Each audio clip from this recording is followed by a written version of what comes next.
Hi, it's Rachel here, coming at you from my rocking chair. I'm still recovering from my surgery 2 weeks ago, but all is going very well. Anyway, for a while I have been wanting to make a video, probably just a brief video, about the Awake magazine, which I believe is still the current one. That's the cover of it. I have actually got a paper copy somewhere, but I don't know what I've done with it.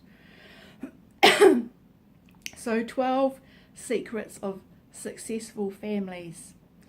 And I have to say, when I saw this in the literature cart in my local town, I felt quite offended by it, because as we know, Kingdom Halls are full of dysfunctional families, where family members aren't talking to each other because of perhaps one being disfellowshipped or becoming inactive, or just not following along with all the rules of the organisation.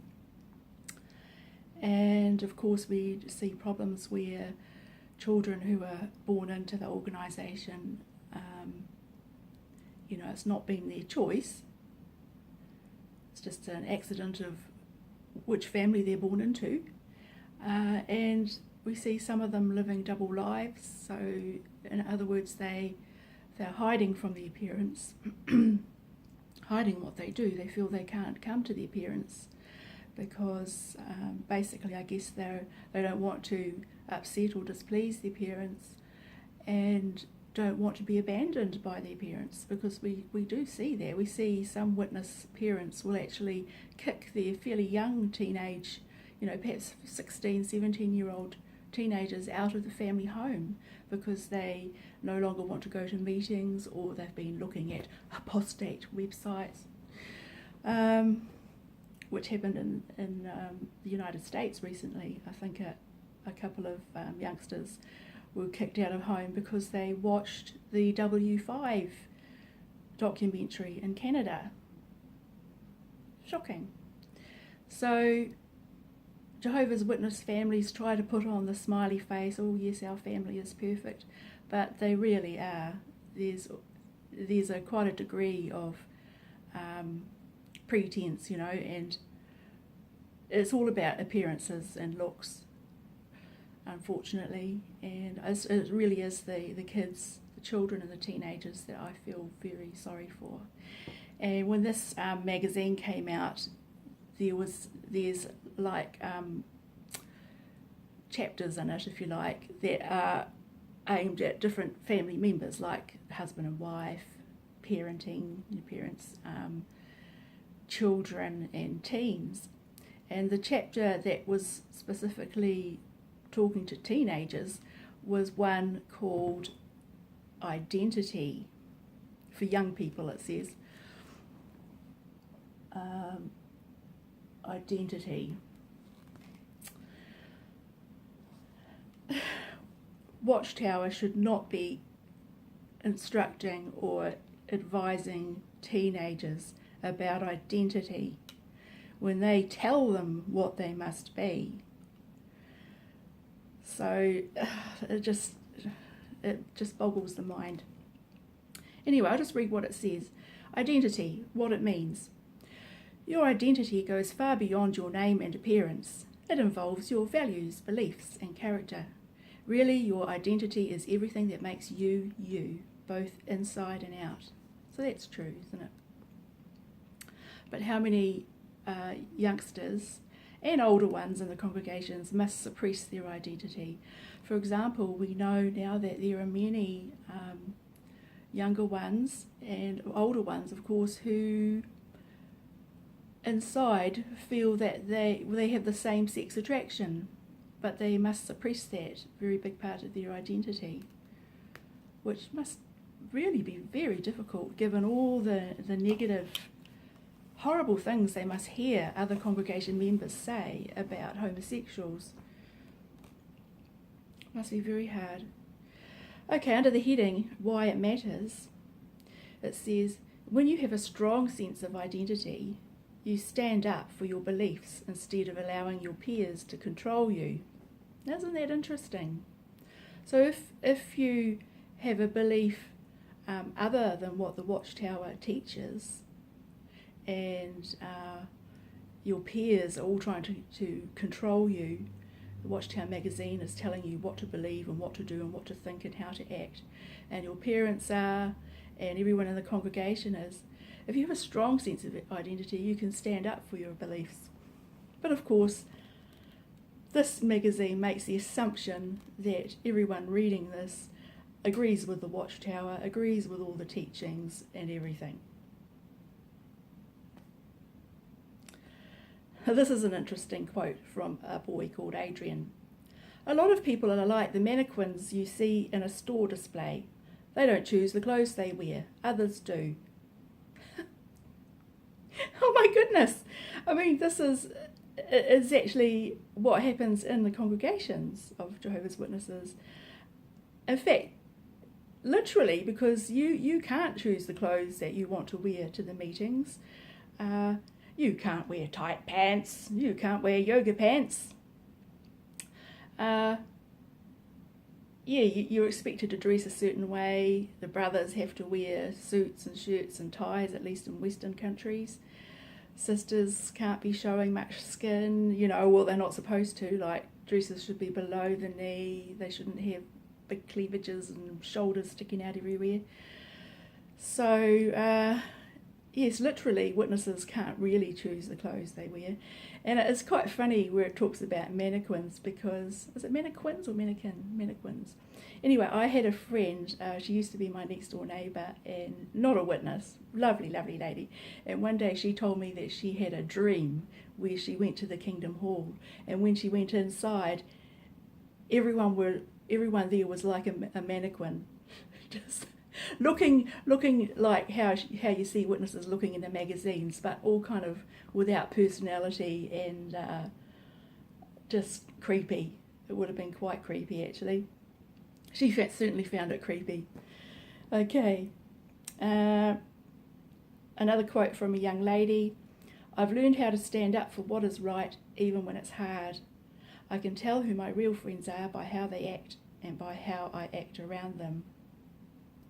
Now, this reminds me of another video on jw.org that really annoys me, and it's one of the whiteboard animations about true friends. I can't remember exactly what it's called, but basically it describes what a friend is and what you should aim for in a friend, and it's someone who will back you up, who will stand behind you, who's not quick to judge you, and all that kind of thing.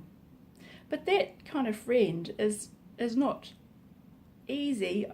Possibly it could be impossible to get in the organisation, because you can't truly be yourself. You can't, for example, if you have doubts about something, you can't be open about that.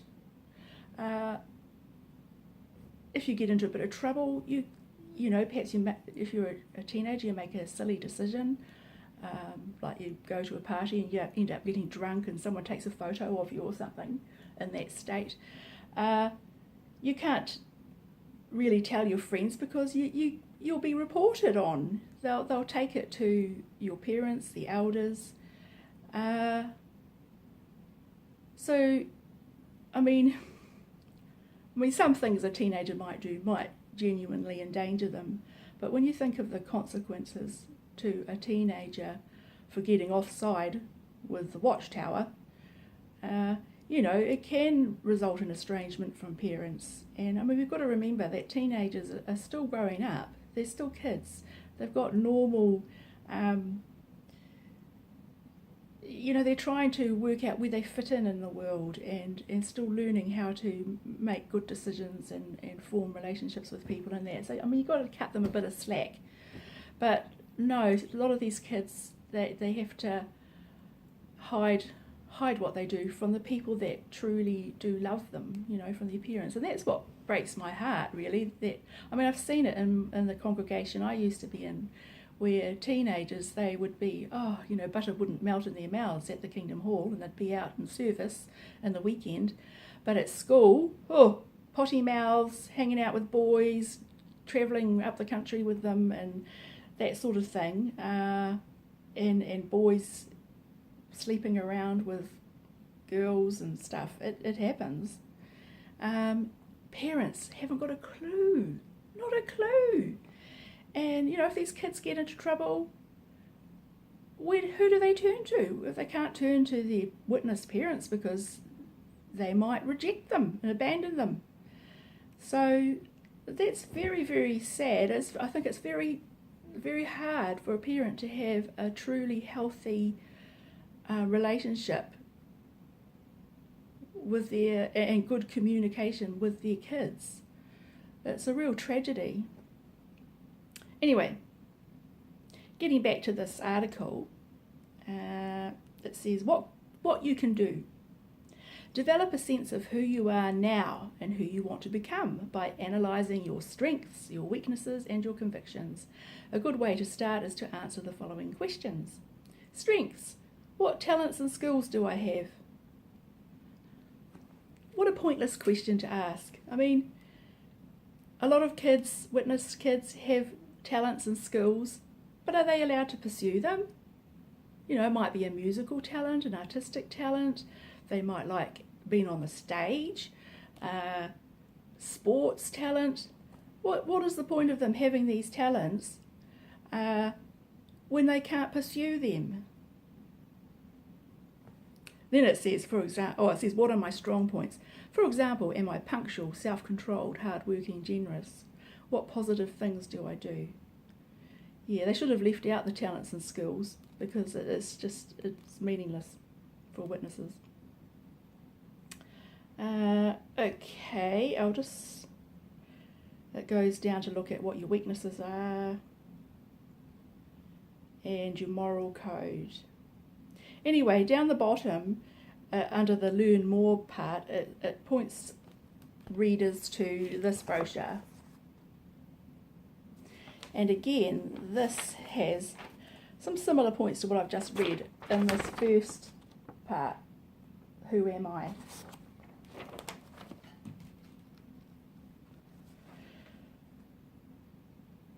And it gives a scenario here right at the start. You're a teenager has had a party and they're offered some alcohol. What would you do? And then it says, to make a wise decision in this type of situation, you need an identity. An identity is an inner sense that tells you who you are and what you stand for. Armed with that knowledge, you're empowered to control your life instead of letting others control it for you.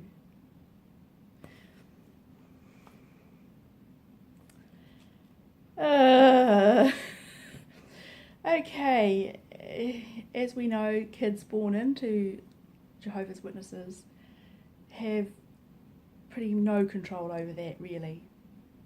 And if they exercise if they're empowered to control their life, if they take charge of their own life, there's a good chance that they will be rejected by their witness families. So it's one thing to have this freedom of choice or free will, but if you exercise it as one of Jehovah's Witnesses, you may find yourself being punished for it. So the next page, it pretty much goes on, the same things. What are my strengths? Write down a talent or skill that you possess. What's the point? It'll just make them depressed, He likes playing the guitar or drums, like to be in a band. No. That's not going to happen. Then it talks about goals. Goals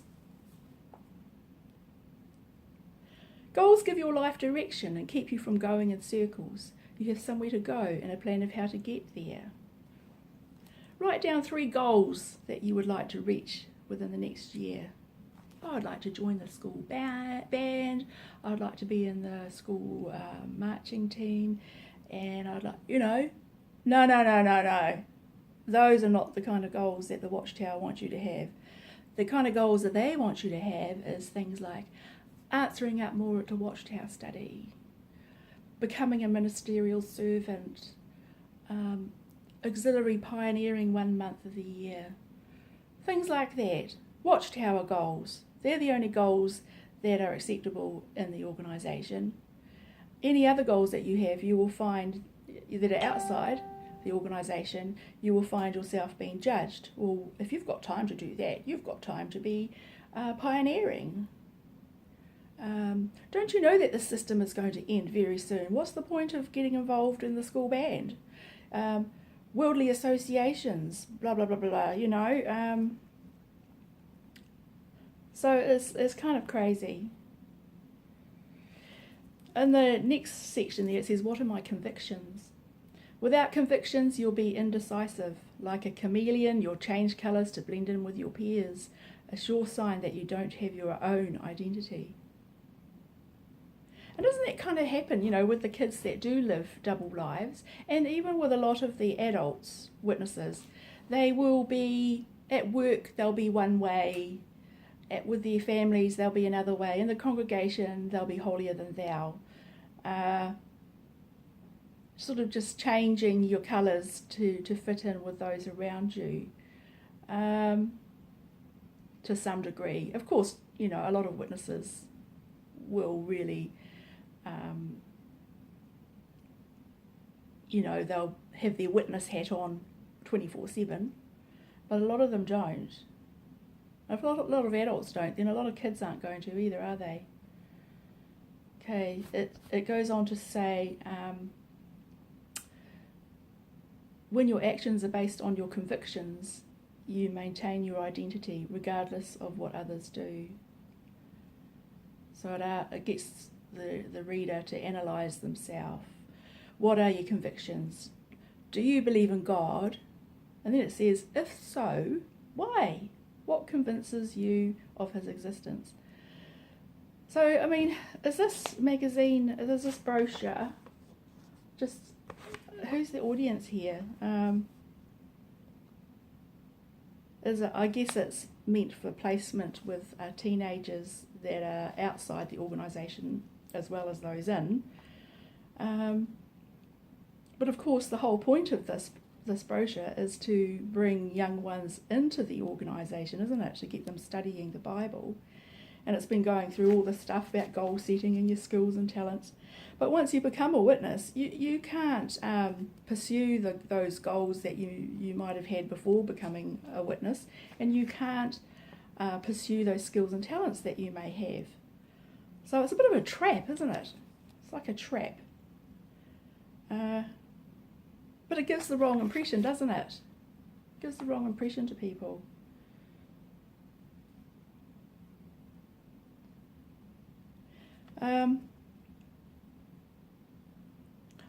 I would say that a lot of the teens have not established their own identity. They're probably very confused because they've got parents, witness parents, and Watchtower studies and that, speakers from the platform telling them one thing. They go to school, they've got teachers and perhaps career guidance counsellors and that telling them another thing. Their school, non-witness schoolmates telling them another thing.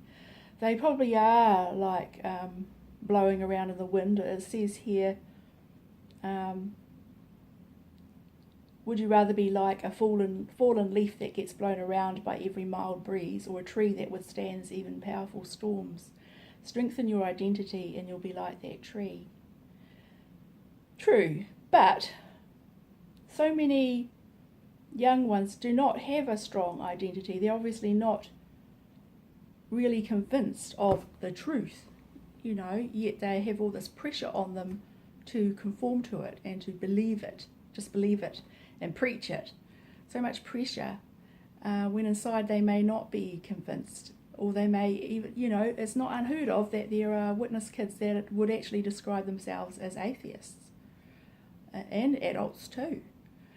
But they are forced to stay in the organisation because if they voice their identity, how they truly feel and what they are inside, then they can expect to be punished and be rejected by their families and the congregation. So there's a lot at stake. So anyway, I've probably blabbed on enough, but you can see why I'm kind of upset when the governing body prints material like this. It's really like they're absolutely clueless, aren't they? They're so they're so arrogant and assumptuous to think that, you know, of course this is the truth, you know. Oh, yeah, it just really annoys me. Anyway, I'll leave it there. I'm struggling to find the right words to describe things. Okay, bye.